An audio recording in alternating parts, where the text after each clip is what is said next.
Na perspectiva que nós começamos a trabalhar na semana passada, né, eu vou seguir fazendo uma reflexão dentro desse campo da teologia que nós chamamos de cristologia. Então, no nosso encontro de domingo passado, eu praticamente fiz assim uma apresentação mostrando o estado da arte da questão da cristologia, né? E também fazendo uma proposição de olharmos para o concílio de Nicéia, de 325, né, da Antiguidade Clássica, que no ano que vem nós comemoramos e celebramos os 1.700 anos, né, de realização desse importante concílio. E esse concílio ele é importante, por quê?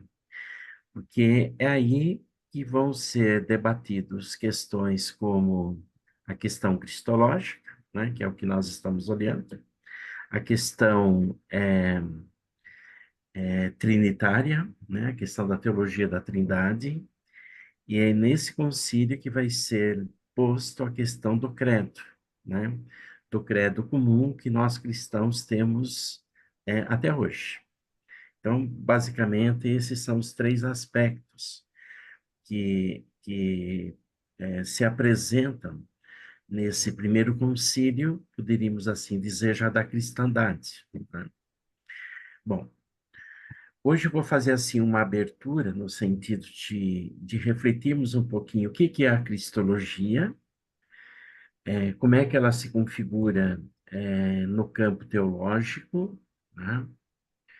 E por que é fundamental também temos uma base tanto filosófica quanto teológica para olharmos para essa questão, né? Vejam que ao longo dessas últimas aulas desse ano, na classe dominical, a gente tem mexido com elementos filosóficos e elementos teológicos.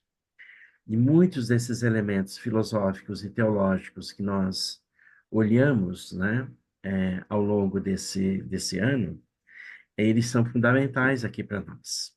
Então, só vou retomar ou outra ideia.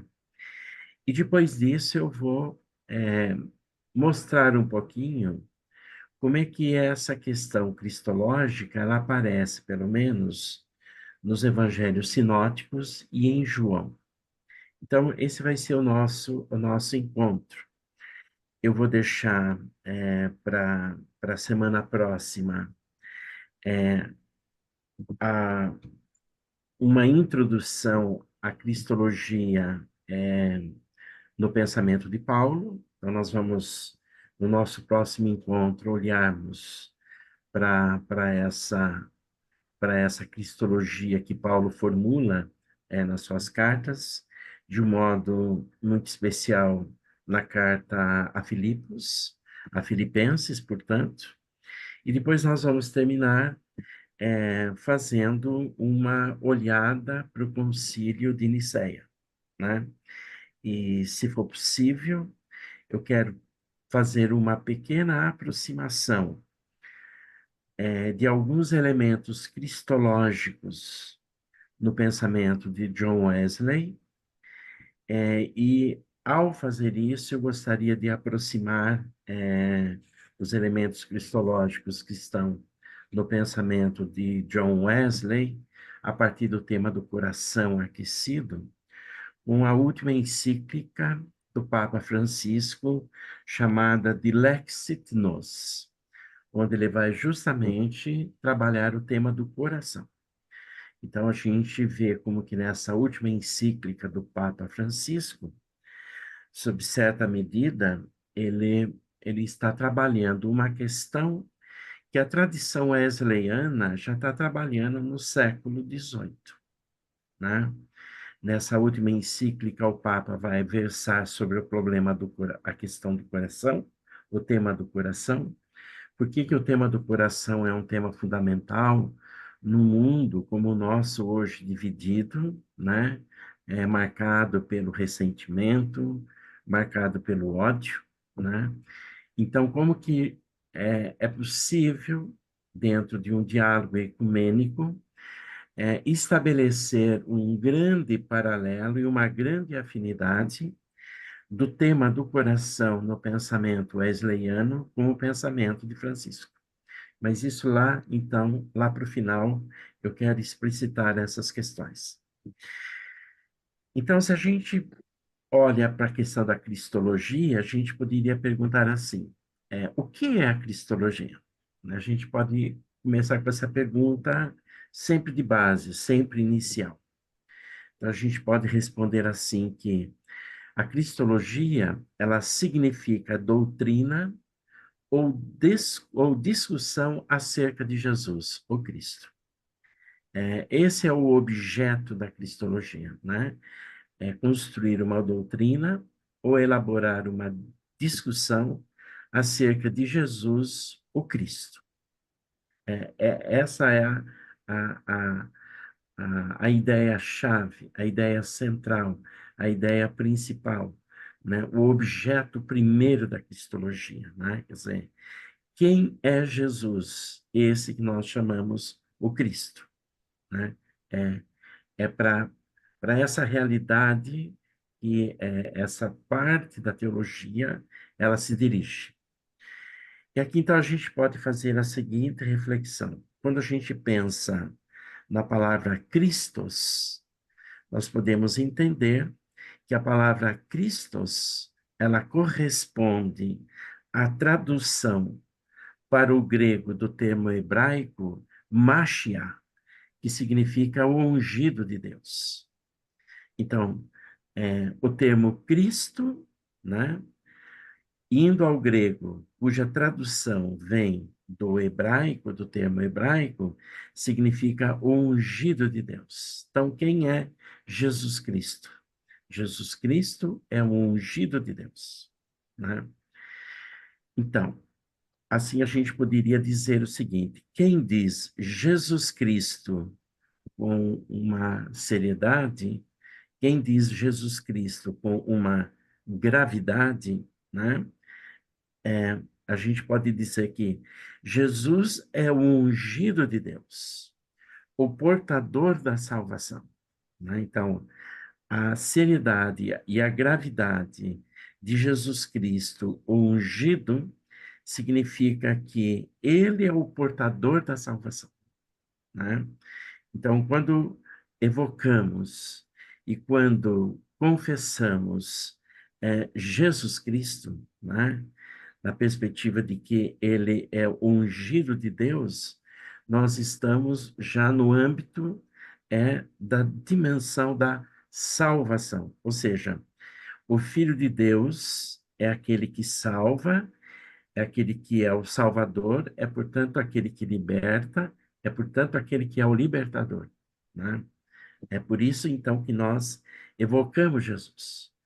É por isso que nós confessamos Jesus, né? Aquele que é o nosso Salvador e aquele que é o nosso libertador. Então, nós podemos dizer assim que todas as tradições cristãs, né, no mundo ocidental e no mundo oriental, se defronta justamente com essa imagem de Jesus Cristo, que é o ungido de Deus, enquanto Filho de Deus que salva, o Filho de Deus que liberta, né? Enfim, e nos salva e nos liberta do quê? Né? Ele nos salva e nos liberta justamente da dimensão primeira do pecado que nos constitui. E aqui, quando nós pensamos o pecado, o que que nós queremos efetivamente pensar, né? O pecado é justamente quando nós não ouvimos a voz daquele com quem estabelecemos relação, que é Deus, que é o mistério. O pecado é fundamentalmente isso. É quando nós rompemos a nossa relação com Deus. Então, lembre-se da narrativa do Gênesis, né? O primeiro homem e a primeira mulher rompem a relação com Deus no sentido de não escutarem a voz de Deus. O primeiro casal desobedece Deus no paraíso. Então, o pecado é o pecado da desobediência, né? Por isso que nós vamos entender a figura de Jesus Cristo enquanto ungido de Deus, aquele que, ao se encarnar, ele é obediente ao projeto de Deus.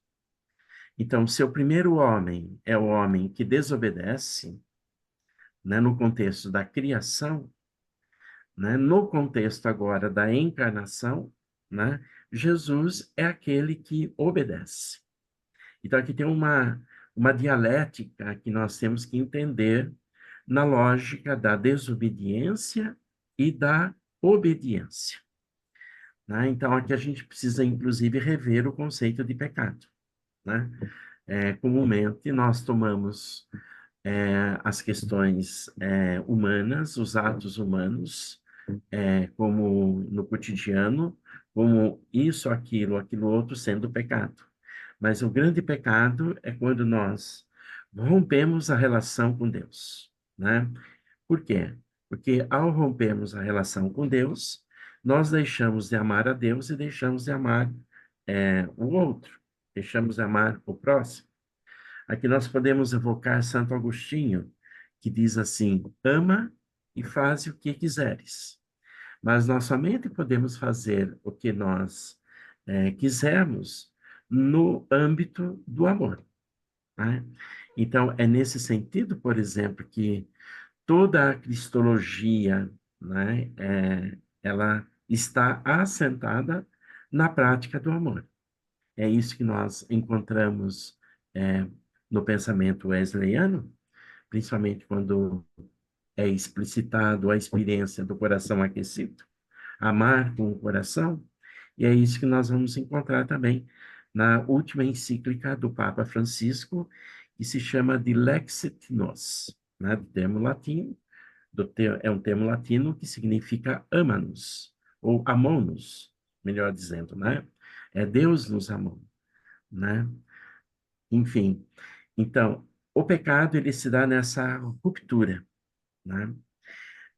Por isso que a criação, ela é um ato de salvação, né? O Deus, quando cria, ele nos salva do nada, né?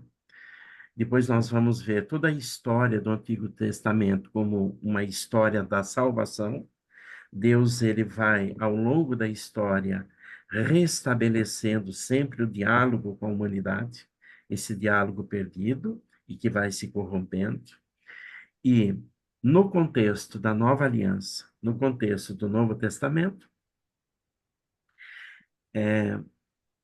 esse Deus que se encarna, né, na figura do Filho, que é Jesus Cristo, ele vem também para nos salvar e para nos recriar.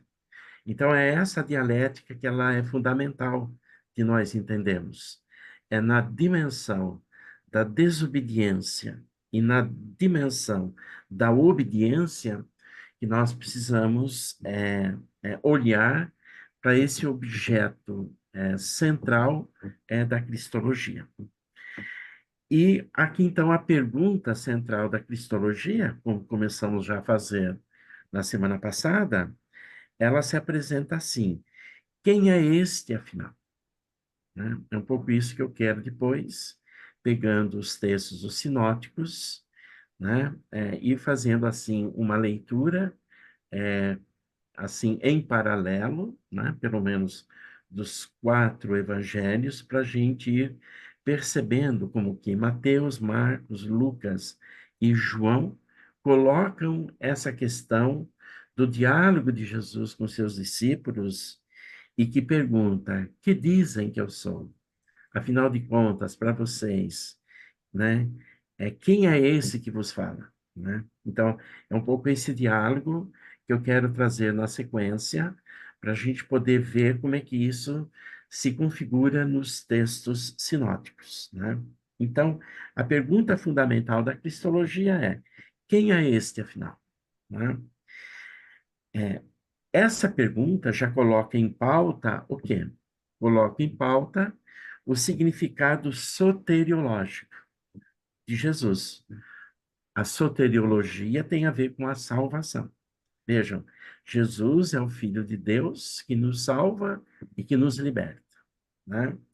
Também, essa pergunta, ela coloca o significado salvífico para o mundo. Jesus não só nos salva, mas Jesus salva o mundo, né? E essa pergunta, ela já supõe o nosso posicionamento e a nossa relação com Jesus, né? Fazer a pergunta e ir respondendo à pergunta ao longo da nossa existência significa já o nosso modo de nos posicionarmos em relação a Jesus Cristo, o ungido de Deus, esse que nos salva, esse que nos liberta. Então vejam que a cristologia, ela é, já porta a dimensão soteriológica, e a soteriologia é o quê? A soteriologia, ela é justamente uma reflexão ou é o discurso sobre a redenção ou a salvação ou a libertação do mundo, né? E da pessoa em sentido integral e do homem todo, né? Enquanto pessoa humana na sua dignidade. Então vejam, que numa perspectiva cristológica, todo o cosmos, nenhuma cultura, nenhuma pessoa estão fora do alcance da salvação. Vejo que a cristologia ela não exclui, ela é includente desde o princípio. Então aqui nós já estamos diante dessa dimensão universal, salvadora, libertadora, redentora do mundo, né? Então, uma fé que se move nessa perspectiva cristológica, ela é decisiva, por quê? Porque aqui nós rompemos com os preconceitos e aqui nós rompemos com os exclusivismos, né? Por quê? Porque a perspectiva cristológica ela envolve e abraça, porque salva, porque redime, porque liberta a todos e todas. Ninguém se encontra fora disso. É verdade que nós vamos perceber ao longo da história da igreja, né, entendendo o cristianismo, tomando as suas formas de cristandade, que muitas vezes houve exclusão de povos, houve exclusão de países nessa compreensão redentora, salvadora e libertadora, né?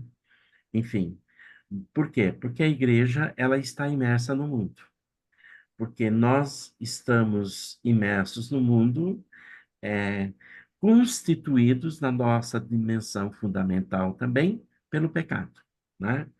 E pelo pecado nós desobedecemos. E é na desobediência que nós podemos entender, podemos assim dizer, tudo aquilo que sai é do homem, como diz Jesus no Evangelho. Não aquilo que entra, mas tudo aquilo que sai. O ódio, a inveja, a exploração, o desejo de poder, o desejo de domínio, etc, etc. E, enfim, então nós estamos num mundo marcado por essas questões todas. Nós estamos num mundo, hoje, mais do que nunca, constituídos pelo ressentimento, constituídos pelo ódio, constituído pelas divisões, constituído justamente pela, pela dimensão onde encontramos cada vez mais poucos que tudo têm e a grande maioria que efetivamente nada tem. E dentro dessa dimensão, nós temos que colocar também a própria destruição da natureza, né? Então vejam como que a cristologia, nessa perspectiva soteriológica, ela olha para a integralidade da pessoa humana, para a integralidade da cultura, para a integralidade das nações, para a própria integralidade da natureza, para a integralidade do cosmos, né? Quando nós nos movemos, então, no âmbito da cristologia, nós estamos nos movendo numa perspectiva de fé. Vejam, isso é perspectiva de fé. E essa perspectiva de fé que a teologia desenvolve supõe uma base filosófica e também supõe uma base das ciências. Então, hoje, a filosofia e as ciências, e podemos assim dizer também a literatura, todo esse campo de saber, tem que nos ajudar a ampliar essa própria compreensão de fé. A fé necessariamente não está em oposição da filosofia, a fé não está necessariamente em oposição à ciência, a fé não está necessariamente em oposição à literatura. Todas essas dimensões, elas são fundamentais para que a nossa fé ela possa se dilatar, né? Portanto, então nós podemos dizer assim que Cristo é o caminho para Deus e para a salvação. Os evangelhos vão afirmar que Jesus é o caminho, a verdade e a vida. Para que a gente pode retomar aquilo que a gente lê nos evangelhos, né? Cristo é o caminho para Deus e para a salvação. É o caminho, portanto, e não o alvo. Então vejam, Cristo não é o fim último, né, desse processo, mas ele é o caminho, ele não é o alvo, não é o ponto final, mas ele é justamente o caminho. E aqui há uma expressão latina que nós poderíamos ouvir da seguinte maneira: per Christum in Deum, ou seja, através de Cristo para Deus. E nós podemos também trabalhar com essa afirmação latina da seguinte maneira: per Christum in hominem, ou seja, através de Cristo para o homem. Aqui então está a grandeza da cristologia que toma o Filho como Deus e homem ao mesmo tempo, né? Quer dizer, esse ungido de Deus, esse Filho de Deus, que é o Salvador, o Redentor, o Libertador, é o caminho para Deus e é o caminho para o homem. Então, o que que nós aprendemos na cristologia? Na cristologia, nós aprendemos o caminho para Deus, per Christum in Deum, e na cristologia nós aprendemos o caminho para o homem, per Christum in hominem. Né? Então, Cristo é essa via que nos leva a Deus e nos leva ao homem, né? Ao homem aqui enquanto a pessoa humana, na sua dignidade. Vejam, por isso que aqui nós temos que ir retomando, né, a dimensão da criação, porque quando Deus cria tudo à sua imagem e semelhança. É aquilo que, numa expressão latina, nós chamamos de imago Dei. Nós podemos dizer que todo o universo, todo o cosmos, toda a natureza, toda a pessoa humana, né, são realidades criadas à imagem e semelhança de Deus. Né? Então, aqui nós ampliamos a nossa compreensão da própria criação. E aqui nós também podemos já ir introduzindo um outro tema muito caro à teologia, que é o tema da Trindade.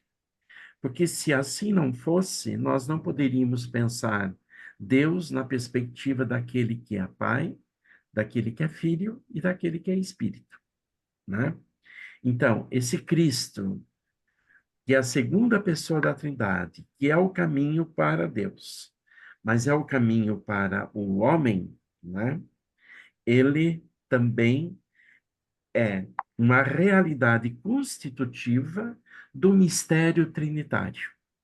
Então, nós podemos dizer que todo o cosmos, toda a natureza, toda a condição humana, todo o universo são constituídos nessa lógica trinitária, né? Nós não sabemos, do ponto de vista dos nossos sentidos, nem do ponto de vista da nossa razão, como a Trindade age nas coisas, como a Trindade age na história, como a Trindade age na cultura e como a Trindade age em cada um de nós, né?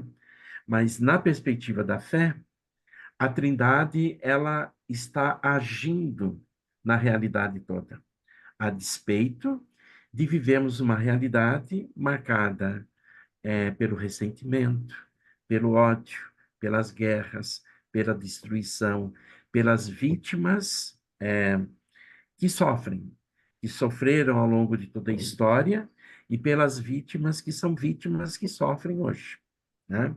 Papa Francisco é, convida toda, toda a comunidade cristã a celebrar o dia de hoje como o Dia dos Pobres, no sentido de como olharmos com o olhar e o gesto de misericórdia, né, para aqueles que efetivamente sofrem. Então, aqui tá assim, o núcleo fundamental daquilo que é a cristologia. Então, aqui eu estou explicitando pelo menos os traços essenciais, né, dessa dimensão que constitui uma parte da teologia que nós chamamos de cristologia. Agora, é claro, a cristologia ela vai também se configurar ao longo da história humana, ao longo do pensamento teológico, e nós vamos encontrar, então, várias formulações cristológicas, né? Então, nós encontramos essas formulações cristológicas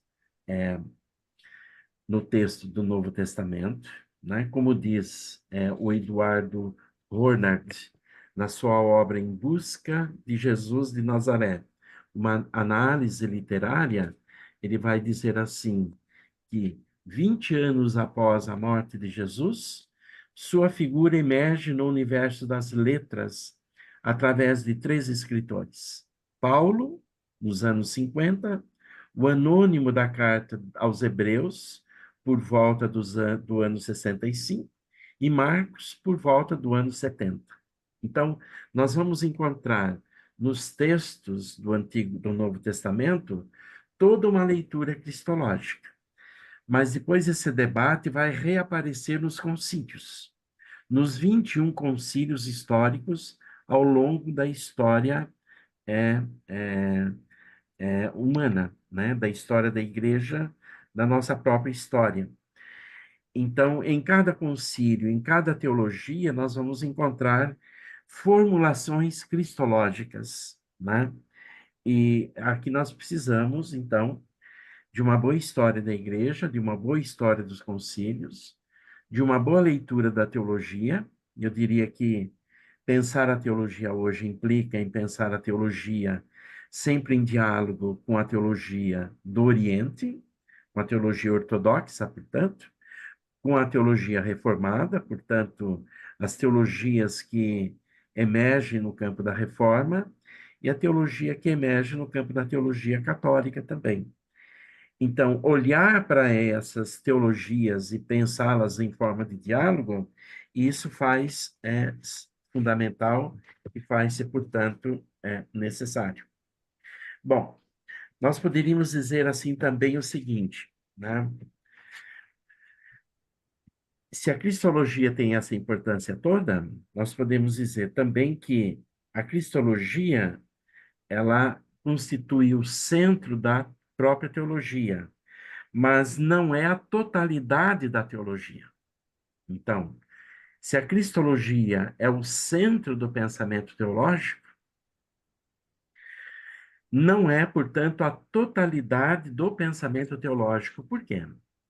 Né? Porque, como eu dizia no nosso encontro passado, nós comumente falamos em teologia dogmática no campo do catolicismo, e teologia sistemática no campo do protestantismo, nós vamos encontrar um conjunto de outros elementos que têm a ver com a cristologia. Então, por exemplo, a doutrina sobre Deus. Né? Perguntar sobre Deus é um campo, é um elemento fundamental da teologia dogmática e da teologia sistemática. Precisamos perguntar quem é Deus, né? E ao perguntarmos quem é Deus, na tradição cristã, nós vamos nos defrontar com a questão da doutrina da Trindade. né? Então, quem é esse Deus que cria e, ao criar, nos salva e que envia o seu Filho? Então, a teologia, ela pergunta por Deus. Quem é Deus? Veja, essa pergunta não é uma pergunta simples. E por que que ela não é simples? Porque nós sabemos que nós não podemos acessar Deus mediado pelos nossos sentidos, nem mediados pela nossa razão. Por isso que nós precisamos aqui de uma boa base filosófica e das ciências também, e da literatura, para pensarmos a realidade sobre Deus. Quem é Deus? E ao pensarmos a realidade sobre Deus, nós temos que também refletir sobre a questão da criação. Por quê? Porque se nós olharmos para o passado, nós vamos ver que nem todas as culturas, nem todos os povos trabalhavam com a ideia de criação. A ideia de criação, ela é fundamentalmente uma herança da tradição judaico-cristã muçulmana. Na cultura grega, né, e nós já entramos um pouco no mundo grego, o grego não conhece o conceito de criação, mas ele conhece o conceito de ordenação, de um mundo ordenado. Então, o que que é a filosofia no contexto e no horizonte da cultura grega? A filosofia, ela ajuda a entender, né, o modo como o mundo foi ordenado, né? Quais os elementos ordenadores da realidade. Então, os primeiros filósofos, desde os pré-socráticos, passando por Sócrates, Platão, Aristóteles e depois, estão justamente buscando o elemento ordenador da realidade. Na tradição judaico-cristã, portanto, na tradição bíblica, na tradição semita, nós nos defrontamos com o tema da criação. Então, nós temos que perguntar, o que é a criação? Né? E a cristologia, ela entra junto com o tema sobre Deus, o tema da criação. Mas também no campo da teologia dogmática ou sistemática, nós encontramos a dimensão pneumatológica. Pneuma, do grego, significa espírito. E aqui nós temos que perguntar sobre essa realidade, né, que é constitutiva, né, do mistério trinitário. O Deus que é Pai, o Deus que é Filho e o Deus que é Espírito. Então, nós temos que refletir e pensar sobre o Espírito Santo. Também, nós temos que compreender o tema da graça. Por quê? Porque se do ponto de vista do pecado original, que é o pecado da desobediência, né, da ruptura com o projeto de Deus, né, nós perdemos, né, poderíamos dizer assim, essa essa beleza e essa graça de estarmos junto com Ele, né? Nós fomos assim manchados, né? Mas não perdemos a nossa dignidade enquanto humanidade. A graça ela vem então em nosso auxílio. A graça ela vem ao nosso encontro. Por quê? Justamente por causa da contingência e da condição de finitude do humano e da sua condição, portanto, de pecado, né? Então, é a natureza da graça, que é sempre sobrenatural, que vem em socorro da natureza do mundo, da natureza do homem, né? Que é uma realidade natural. Então, aqui nós temos essa relação, por exemplo, do mundo sobrenatural com o mundo natural. No campo da teologia, nós temos que também temos uma leitura da eclesiologia. Por quê? Porque toda essa realidade que nós estamos falando, ela só ganha sentido e ganha concretude no contexto da igreja, no contexto da comunidade. E aqui nós precisamos ter uma boa leitura eclesiológica. Por quê? Porque muitas vezes a igreja ela vai se confundir com o projeto utópico de Jesus que está presente nos evangelhos. Qual é o projeto utópico de Jesus? é o reino de Deus. Veja, Jesus porta um projeto utópico, Jesus porta uma utopia, mas Jesus já é essa utopia realizada, que está entre nós. Então, a aderência a Jesus já é essa aderência a essa utopia realizada, da realização do reino. Muitas vezes a igreja vai se confundir, historicamente falando, com o reino, né? E muitas vezes ela vai se distanciar do reino, porque ela vai se misturar muito mais às questões da história. Então, a igreja está no mundo, mas não é o mundo. E ela é o sinal do reino, né, desse projeto utópico de Jesus, desse projeto utópico que é fazer a vontade do Pai. Então, aqui nós precisamos articular, né, a doutrina sobre Deus, sobre a criação, sobre a cristologia, sobre a pneumatologia, sobre a graça, precisamos articular com essa boa visão da eclesiologia, né? Enfim, por isso que o debate eclesiológico, ele também vai se configurar tendo várias imagens ao longo da história. E dentro do debate eclesiológico, nós temos toda a doutrina dos sacramentos. Os sacramentos são sinais de salvação. E pelo menos os sacramentos que nós vamos encontrar na Reforma, como o batismo, como a Eucaristia, os 7 sacramentos que vamos encontrar na tradição católica, né? Então vejam, aqui tem todo um debate em torno, né, da teologia do sacramento, que ela é fundamental, né? E o tema da escatologia, escatom, do grego, tem a ver com as questões últimas, com as questões finais, tem a ver com a vinda de Jesus, a segunda vinda de Jesus, e o fim dos tempos, né? Quer dizer, ou seja, a escatologia é um outro campo fundamental, no campo do pensamento teológico. Então, vejam, se a cristologia ela ocupa um lugar central na teologia, a cristologia não é a totalidade da teologia, porque a cristologia ela tem a ver com a doutrina sobre Deus, a doutrina sobre a criação, a dimensão cristológica, a pneumatologia, a doutrina da graça, a eclesiologia, a doutrina dos sacramentos, a doutrina da trindade, etc, etc, etc. Na tradição católica, né, há um elemento que, sob certa medida, aparece na tradição protestante também, que é a dimensão mariológica, né? A figura de Maria nesse processo todo. Por quê? Porque pensar a encarnação de Jesus é pensar a encarnação de Jesus por meio de uma mulher, né? Então, aqui nós olhamos para essa figura que, de um modo ou de outro, não pode ser desconsiderada, né, nessa dimensão do mistério que é a encarnação. Então, a figura da mulher, ela está presente tanto no ato da criação, como a figura da mulher está presente também no ato da encarnação. Então, olhar para essa dimensão toda, ela é de suma importância, porque a teologia ela se conecta com essas partes todas.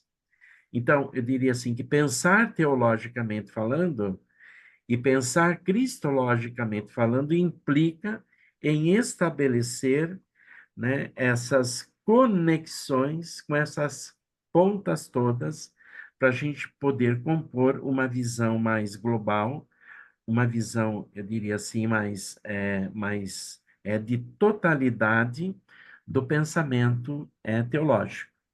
O que que a filosofia e a teologia têm em comum? Ambas buscam a dimensão da totalidade do real. Então, se a filosofia, a partir da dimensão do ser, busca a compreensão da totalidade do real sem perder as partes, a teologia também, enquanto um pensamento que busca a compreensão da totalidade do real, agora a partir de Deus, né? Sem perder as partes, né? Quer também nos dar uma imagem, uma compreensão do conjunto de toda a realidade. Ou seja, a filosofia e a teologia sempre foram importantes na história da igreja. Se a gente fizer um recorrido histórico, essas duas dimensões nunca se separaram. Elas podem estar em conflito, é verdade, mas elas são momentos necessários para esse processo todo. Por isso que na nossa caminhada de classe dominical, a gente não tem, em nenhum momento, abandonado o debate e as nossas discussões teológicas. Bom, eu acho que isso estabelecido, nós poderíamos, então, tentar olhar um pouquinho agora para algumas passagens dos sinóticos, para a gente deixar ecoar, né, essa pergunta cristológica. Afinal de contas, quem é este? Então, vamos agora nessa parte da nossa reflexão, né, tentar, assim, ilustrar com leitura dos textos, né, isso que nós estamos aqui conversando. Como é que isso se dá nos sinóticos, em Mateus, Marcos e Lucas e depois em João, né?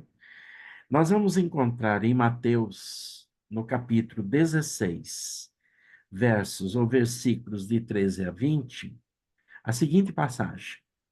Eu vou ler Mateus, vou ler Marcos, Lucas, depois eu vou em João, né? Para a gente deixar ecoar essa pergunta, que ela é fundamental para nós. É claro aqui, e eu não vou fazer isso aqui agora, mas nós precisamos ter uma certa percepção de que cada evangelho, né, está fazendo uma catequese própria. Cada evangelho está sendo escrito num contexto próprio.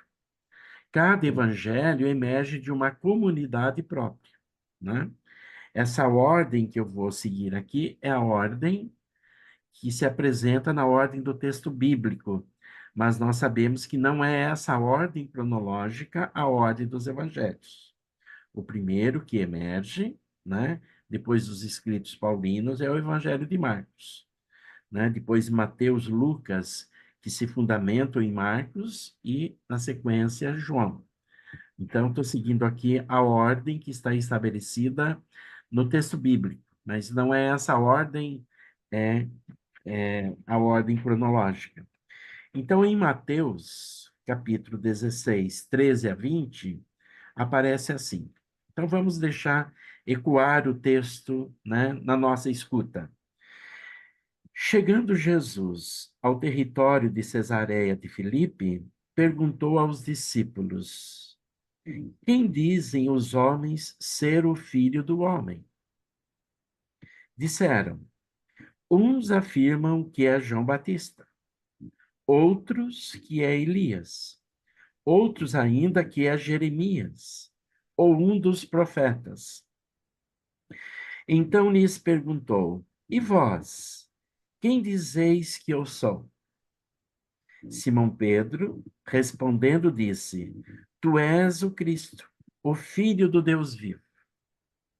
Jesus respondeu-lhe: Bem-aventurado és tu, Simão, filho de Jonas, porque não foi a carne ou sangue que te revelaram isso, e sim o meu Pai que estás no céu. Também eu te digo que tu és Pedro, e sobre esta pedra edificarei minha igreja, e as portas do inferno nunca prevalecerão contra ela. E assim vai o texto. Depois, em Marcos, nós vamos encontrar a seguinte passagem. Marcos é capítulo 8, versos ou versículos de 27 a 30. E o texto diz assim: Jesus partiu com seus discípulos para os povoados de Cesareia de Filipe. E no caminho perguntou a seus discípulos: Quem dizem os homens que eu sou? Responderam-lhe: João Batista, outros Elias, outros ainda um dos profetas. E vós? Perguntou ele: Quem dizeis que eu sou? Pedro respondeu: Tu és o Cristo. Então proibiu-os severamente de falar a alguém a seu respeito. Vejam, cada evangelho tem um colorido. Por quê? porque Mateus está dialogando com a tradição, com a comunidade judaica. No Evangelho de Marcos, que é o primeiro, Jesus pede sempre um segredo. Não digam quem eu sou, né? Olha aqui. Então proibiu-os severamente de falar a alguém a seu respeito. Se a gente lê Marcos, a gente vai ver em Marcos que existe um segredo messiânico. Jesus ainda pede: não digam quem eu sou. Jesus está escondendo esse segredo messiânico, essa utopia que é a utopia do reino, né? Que Jesus vem trazer. E vejam, eu estou empregando assim esse conceito utopia, porque se Jesus apresenta-nos a utopia do reino e ele já é a utopia, na dimensão cristológica, nós já temos essa utopia de Deus sobre nós, ou esse sonho de Deus sobre nós, que já está no horizonte da criação. Nós podemos dizer assim, que desde a criação Deus já nos desejou. Desde a criação Deus já nos amou. Né? Então, se João vai dizer que Deus nos amou por primeiro, nós podemos que o ato da criação, que é um ato da salvação do nada, é um ato de amor por primeiro. É um ato de desejo de Deus. E nós vamos ver que tanto no ato da criação como no ato da encarnação, há um esvaziamento de Deus, né, que cria e Deus que se encarna, que é aquilo que eu chamava de kenosis. O ato da criação é um ato kenótico. O ato da encarnação é um ato kenótico. Então, o que que nós aprendemos nessa perspectiva? Nós aprendemos um esvaziamento, justamente para chegarmos até Deus e sermos elevados a Deus. Então, toda a condição da existência humana, poderíamos assim dizer, ela passa por esse esvaziamento. O que que significa, então, assumirmos a nossa condição humana? É nós nos esvaziarmos, poderíamos dizer, para aquilo que não tem sentido no mundo, para deixar vir aquilo que tem sentido. Então, aqui tem todo um aprendizado, tem toda uma pedagogia, né? Podemos dizer assim, que tem toda uma sociologia, que tem toda uma economia, tem toda uma política. Porque imaginem pensarmos o poder nessa lógica. Um poder que é capaz de se esvaziar e cuidar do bem comum, né? Imaginem uma nação, um Estado, né, onde o poder é perspectivado nessa direção. Imagine um projeto de economia onde há um esvaziamento da riqueza para todos e onde ninguém sofra a falta.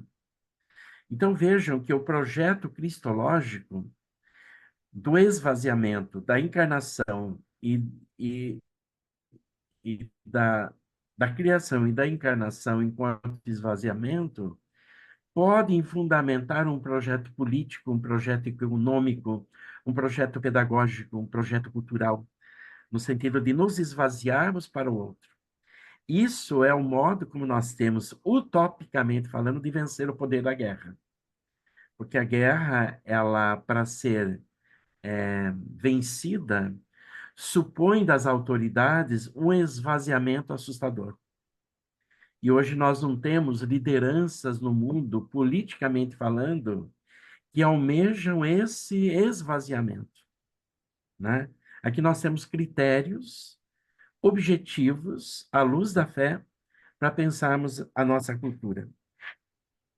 Lucas, no capítulo 9, versos ou versículos de 18 a 21, diz assim: Certo dia ele orava em particular, cercado dos discípulos, aos quais perguntou: Quem sou eu no dizer das multidões? Eles responderam: João Batista. Outros, Elias. Outros, porém, um dos antigos profetas que ressuscitou. Ele replicou: E vós, quem dizeis que eu sou? Pedro então respondeu: O Cristo de Deus. Ele, porém, proibiu-lhes severamente de anunciar isso a alguém. E depois, no Evangelho de João, que se diferencia, né, é, pelo gênero, pelo estilo e pelo problema também em questão, nós vamos encontrar duas passagens assim. Em João, capítulo 6, versos ou versículos 67 ou 69, lemos o seguinte: Então disse Jesus aos 12: Não quereis também vós partir? Simão Pedro respondeu-lhe: Senhor, a quem iremos? Tens palavras de vida eterna, e nós cremos e reconhecemos que tu és o Santo de Deus. Depois, em João ainda, no capítulo 1, versos ou versículos 41, 42, podemos ler o seguinte: Encontrou primeiramente Simão, ele disse: Encontramos o Messias, que quer dizer Cristo. Ele o conduziu a Jesus. Fitando-o, disse-lhe Jesus: Tu és Simão, o filho de João. Chamar-te-á Cefas, que quer dizer pedra. Então vejam que nessas passagens que nós olhamos de Sinóticos e João, está a experiência da primeira comunidade, poderíamos dizer assim, daqueles que estão no movimento de Jesus, né? E como eles estão fazendo a experiência de quem é Jesus, né? Então, Jesus é esse ungido, é esse Filho de Deus, né? Aquele que nos salva, aquele que nos redime, aquele que nos liberta, sempre na totalidade da realidade, né? Então, a cristologia, ela olha a realidade sempre de uma forma abarcadora, sempre de uma forma e de uma maneira universais, portanto. Bom, eu acho que isso posto, e a maneira como esses textos ecoaram para nós, a gente poderia, assim, conversarmos um pouquinho de como vocês e como cada um de nós, assim, visualiza agora, depois dessa exposição dessa maneira, e como nós podemos, assim, trazer um pouco das nossas vivências, das nossas experiências, essa, essa pergunta e, ao mesmo tempo, a resposta como os discípulos estão dando. E qual deve ser a nossa resposta também? Porque o próprio Lucas, né, na no nosso encontro da semana passada, ele vai reconhecer, a partir do nosso diálogo, a atualidade dessa pergunta e a atualidade da resposta, né? Ou seja, a pergunta ela é atual para nós hoje. E a resposta ela tem que ser atual também no nosso contexto, né? Sem perdermos as dimensões de interpretação, as dimensões de compreensão, né? E de articulação de todas as partes que implicam a realidade no seu todo. Por quê? Porque a fé toca a todas as coisas, como a razão toca a todas as coisas. Por isso que filosofia e teologia têm um olhar na perspectiva da totalidade. Isso não significa que a filosofia e a teologia esgotem o real, né? Não podem esgotar o real. Mas o pensamento filosófico e o pensamento teológico, porque ancorados nos ingredientes da razão e da fé, e por causa dessas duas dimensões, essas duas dimensões já tocam e já olham para a realidade toda, para o conjunto todo, efetivamente, da própria realidade. Rosa, eu pontuo por aqui para a gente, a partir desses minutos que temos, para a gente conversar um pouquinho, né, sobre isso. Nós estamos abrindo a nossa discussão cristológica, né? Nos nossos próximos encontros, como eu dizia anteriormente, vou seguir explicitando essas questões, mas por hora eu gostaria de que a gente pudesse assim ter uma clareza do que a cristologia é, do lugar que ela ocupa na teologia, a relação que ela tem com outros momentos da teologia e como que isso se configura nos textos dos sinóticos, para a gente poder ter isso como ponto de partida para outras questões nossas. A palavra está com você, Rosa. Tá bom. Primeira coisa que eu queria fazer era saudar a Maria José, que chegou um pouquinho depois que a gente começou, e também o Guilherme e a Cíntia, que chegaram e saíram, tiveram que sair com o menininho deles, mas que também estiveram com a gente aqui. Olha, Edivaldo, a primeira reação que eu tenho é assim: como que nós, todos aqui na classe, precisamos ter um sentido aguçado ao ouvir uma fala como a tua, para não cair no empobrecimento da compreensão das coisas. Porque o apelo, né, do estudo sobre a cristologia e feito por ti agora, ah, é um apelo forte no sentido da gente poder se manter ligado à linha do raciocínio que tu vai expondo, né, de uma maneira, como sempre, muito boa, para não dizer brilhante para nós, mas que vai percorrendo caminhos difíceis de compreensão. Difíceis porque vai trabalhando com conceitos, né, com os quais a gente não está necessariamente habituado, em especial na escola dominical, né, que a gente costuma fazer uma fala que é um pouco mais, como é que eu vou dizer assim, ah, ah, desvendadora das verdades. E o teu convite vem na tua fala para a gente adensar essas questões. Então, o exercício é ao contrário, né? O quanto que a gente precisa estar atento, né? Hoje nos faltou café, lanchinho aqui que nos ajuda nisso, eu estou brincando, mas é verdade. Mas o quanto que o convite é um convite para complicar a coisa, né? No sentido de que a experiência da teologia e da filosofia não é uma experiência facilitadora. Ela é uma experiência de adensamento mesmo, da gente se dispor a não fazer o discurso fácil, a não fazer o discurso assim, aquele que é facilmente entendido, né? Que é o comum da realidade onde a gente está. Ah, assim, sempre a gente tem a compreensão de que as coisas por aí, elas são sempre mais empobrecidas.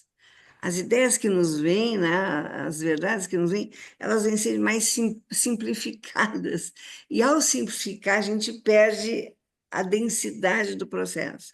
A minha primeira reação é essa, do quanto que essas duas aulas e as próximas que a gente vai ter contigo nos pedem uma entrada mais corajosa para compreender o emaranhado das coisas. Não é uma coisa simples, né? A nossa fé não é uma coisa simples. E, por um outro lado, na loucura desse paradoxo, é muito simples, né? A gente se sente muito à vontade com o Senhor, mas quando a gente vai compreender como é que isso acontece, isso fica mais complicado. Queria dizer duas coisas assim e passar a palavra, né? A primeira é assim, essa compreensão mesmo de que o Cristo que tu colocaste como o meio de, né? O meio como Deus se revela e nos diz coisas, esse Cristo não é uma propriedade do cristianismo, né? Porque quando a gente estuda inúmeras outras manifestações religiosas, nós vamos ver que essa presença é tão intensa e tão densa que ela está ali. Ela está no Espiritismo, ela está na Umbanda, ela está em diversas outras práticas religiosas com outras conotações, e isso é que é o complicado para nós. Às vezes a gente não se dá conta que o Cristo que se fala, por exemplo, nas sessões espíritas, não é o Cristo esse da teologia, é uma outra coisa. É o Cristo que aparece na Umbanda também é uma. E assim por diante. O que não quer dizer que não seja tão interessante quanto, mas é diferente na sua compreensão. Essa é a primeira coisa que eu queria salientar. Então, assim, esse Cristo é tão grande que ele extrapola o limite do cristianismo e ele está absorvido na sociedade por N outras práticas. E a segunda coisa é essa ideia que eu acho linda do desejo de Deus, né? Que nós somos resultado do desejo de Deus. E essa conotação da criação é absolutamente linda, porque ela nos atinge, nós fomos amados primeiro, né? Independente do que nós somos, fomos amados. E isso tem uma força, assim, para mim, incomensurável, né? Sentir que Deus me amou apesar de mim, porque eu sou muito ruim, né? Eu sou muito ruim para ser alvo do amor de Deus. Todos somos muito ruins, né? Estamos muito longe da maravilha de Deus. E esse amor de Deus é tão imenso, tão intenso, tão maravilhoso que cobre a multidão dos nossos pecados e chega a nós. É uma ideia brilhante, né? Assim, e isso é só a teologia que traz. E aqui eu quero fazer a ponte com a primeira fala minha, né?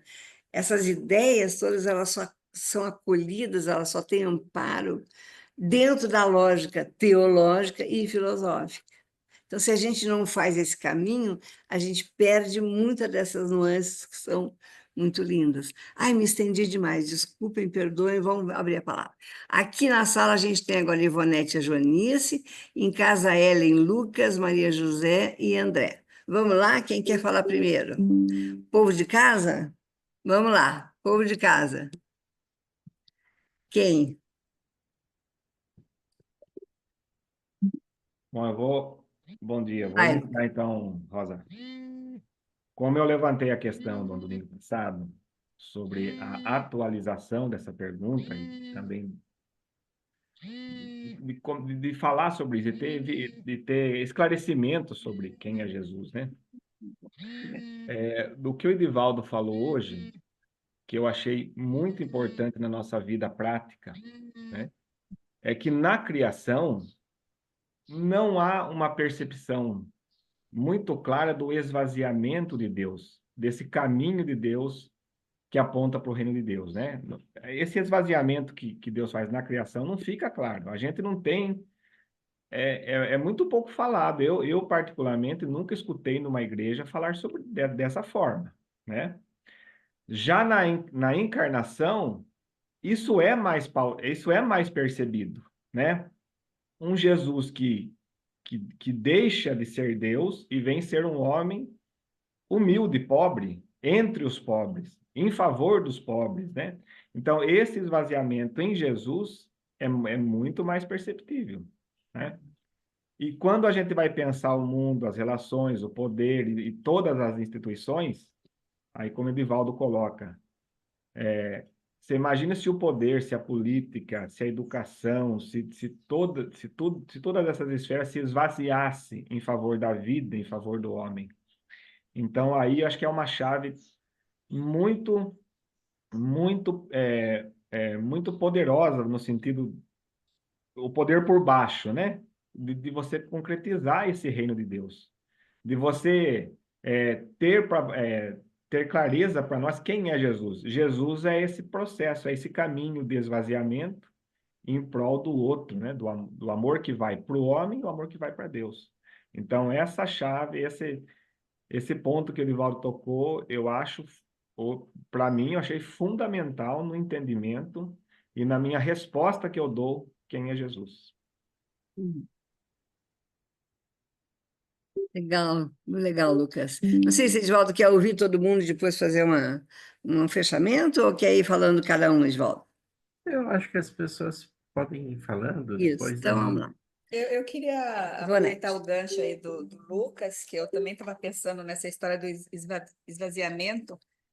Eu estava pensando que um Deus que se esvazia, um Deus que serve, não se encaixa na religião, naquela religião que no contexto de Jesus, né? E hoje também, obviamente, né? Mas assim, naquele contexto de Jesus foi crucificado.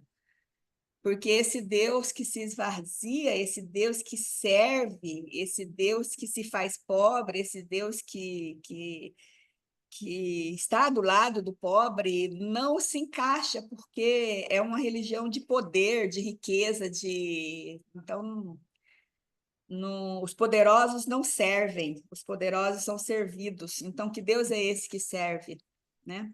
Que Deus é esse que se esvazia. E a gente vê hoje mesmo, né? Os melhores lugares do templo são de quem? Continua, muita coisa continua ainda. Legal, Ivonete. Vamos lá, quem É mais? verdade. Ellen, Maria José. Rosa, então, eu vejo assim que essa questão de Cristo se esvaziou. Eu assisti uma vez uma palestra, eu não sou muito ligada em lugares, né? Então eu acabo me esquecendo de onde foi. Aonde o pregador falava assim: se você verdadeiramente quer se entregar para Jesus e fazer a vontade de Deus, você tem que se esvaziar. Porque é impossível você vir, embora a palavra diz, venha como está, mas você, para permanecer na presença, você tem que se esvaziar. Você tem que tirar esse eu que você trouxe e está ali vazia para se preencher do Criador. Né? Então, você tem que mudar. Né? A gente entende Oi, como mudança, travou. né? Que é uma mudança. Só que eu vejo assim, que hoje, como a Ivonete falou e o Lucas falou, o que, que acontece?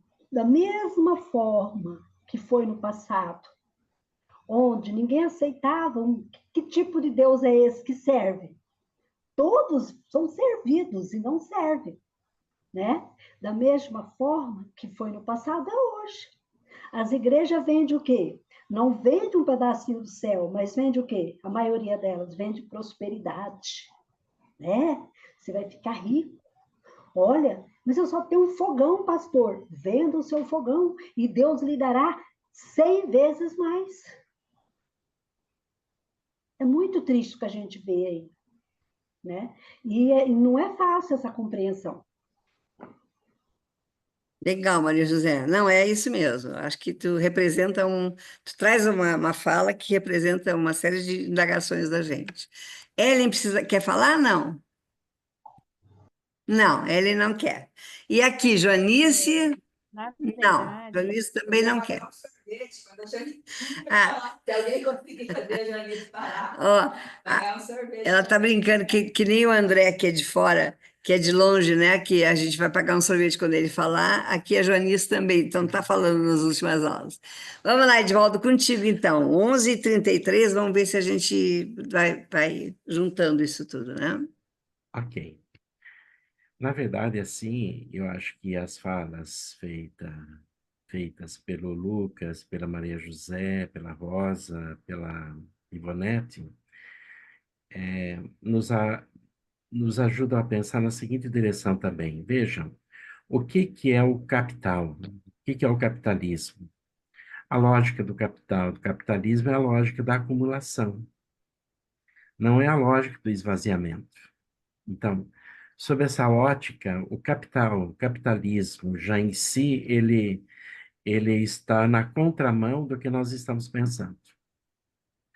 Né? Então, se levarmos a sério, na perspectiva da fé, essa riqueza que nós temos, que vem tanto hoje pelas inúmeras mediações, né? Pela mediação da Igreja Oriental, das igrejas reformadas, e da tradição católica, né, esses tesouros que nós temos à mão nos ajudam a estabelecer um contraponto com o mundo, que é o que a teologia paulina aponta. Paulo está fazendo o tempo todo o contraponto com o mundo. Quando eu sou pequeno é que eu sou grande.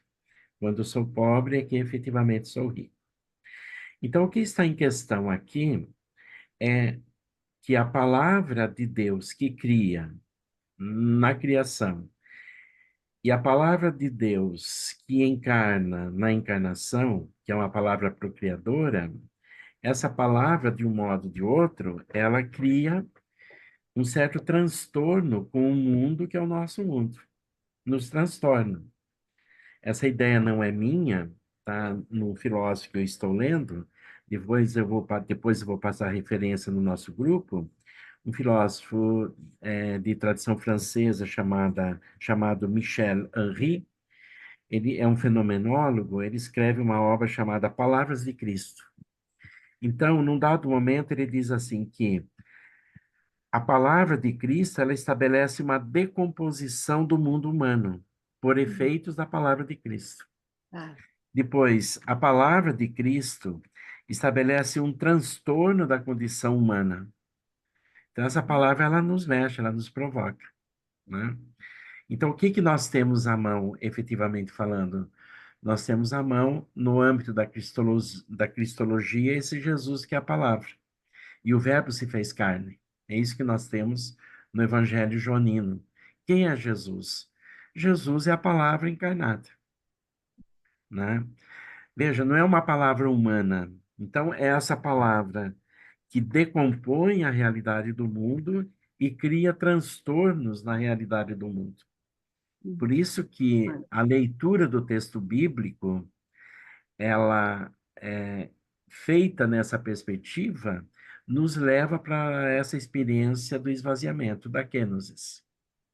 Então, como pensarmos uma cultura que é regida pela lógica do mercado e do capital, e que hoje, como alguns teóricos já vêm dizendo, inclusive o próprio Papa Francisco também, nós vivemos numa cultura cuja mídia, como se apresenta hoje, nos põe diante do narcisismo, diante de si próprio, né? Não nos coloca diante do outro, efetivamente falando, né?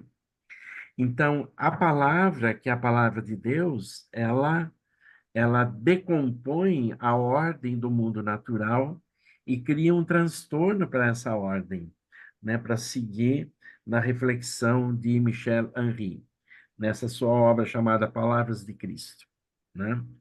Então, a cristologia, ela, ela nos põe justamente nesse lugar do contraponto, da contramão, né? Não no sentido de evitarmos o mundo e de deixarmos de reconhecer que no mundo há coisas boas, muito pelo contrário. Mas nós estamos num mundo que, na maneira como ele vai se organizando, ele vai se constituindo, né?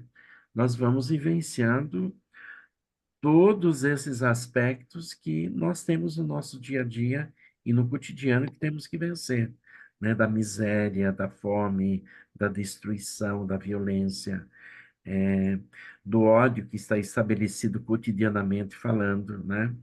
Vejam, do ponto de vista político hoje, e isso tem um dado de universalidade, como que a questão do ressentimento e do ódio, né, estabelece esses processos todos, né? Quer dizer, enfim. Então, nós temos esse elemento à mão para irmos nos posicionando. Agora, na perspectiva daquilo que a Rosa diz, né? Como não deixarmos isso cair na nossa experiência cotidiana? Porque essas dimensões todas comportam uma certa elevação que nós temos que sempre estar fazendo, né? Então, a fé, ela comporta essa elevação, né? E, ao mesmo tempo também, sermos, assim, tomados pela graça que vai efetivamente nos ajudando a fazer isso, né? Rosa, a palavra está com você. acho que é isso mesmo, assim, e todos nós aqui estamos assim, na contemplação e ao mesmo tempo na participação de um refletir sobre que amplia espaços, né? Que abre horizontes para nós, que ó, abre os nossos olhos, mas que não necessariamente se resolve, né? A resolução ela é da ordem da pessoalidade de cada um de nós. Cada um de nós vai entendendo isso, acertando isso consigo mesmo, né? Quer dizer, esse transtorno é de cada um. Há um transtorno da sociedade, deveria haver um transtorno da sociedade se a gente conseguisse, né, vencer todas essas instâncias institucionais da sociedade, do poder e tal, mas, ao mesmo tempo, dentro de nós há um transtorno. A gente vai acomodando essas coisas e vai abrindo outras portas, outras janelas, né? E a vida vai se renovando desse jeito, entendo eu. Outro dia tu vem trazer mais coisas sobre a cristologia, a gente vai ampliando mais, e assim nós vamos. Estudar, na verdade, é abrir espaços novos para a gente pensar a realidade, o mundo e a gente mesma. É isso que a gente faz, né? Então, assim, a gente termina hoje com algumas daquelas questões de antes resolvidas e outras iniciadas, né? Porque é assim que é mesmo o movimento do aprender, do crescer, do amadurecer, do avançar na vida. Sabedoria é um pouco essa caminhada que a gente vai, né, colocando coisas nos Uhum. bolsos, como coisas novas, e tirando coisas dos bolsos, que são as coisas antigas, e jogando fora, né? Um pouco essa coisa. Então, acho que nesse espírito a gente termina a classe de hoje. Eu acho que, Edivaldo, que eu tinha avisado para o grupo que tu ia colocar aquele. Eu até tenho o livro, posso colocar se tu quiser, eu posso colocar lá no grupo.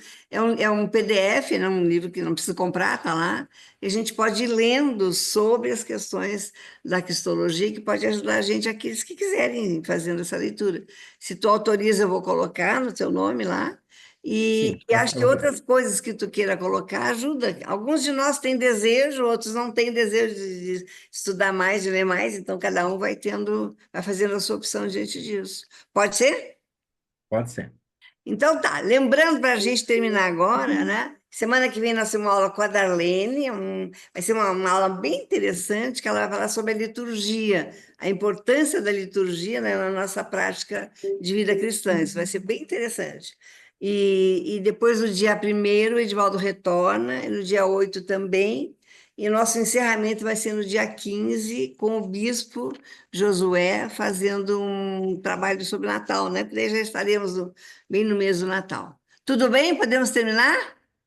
Obrigada, Edivaldo, mais uma vez. Acho que a gente termina feliz, assim, com mais coisas na cabeça para pensar e menos coisas que a gente trazia, que são bobas que a gente foi colocando fora, né? Beijo para Perfeito. todo mundo, boa semana, até a Tchau, semana que tchau. vem. Tchau, Fique tchau. bem. Tchau. Abraço. Beijo. Nem fale.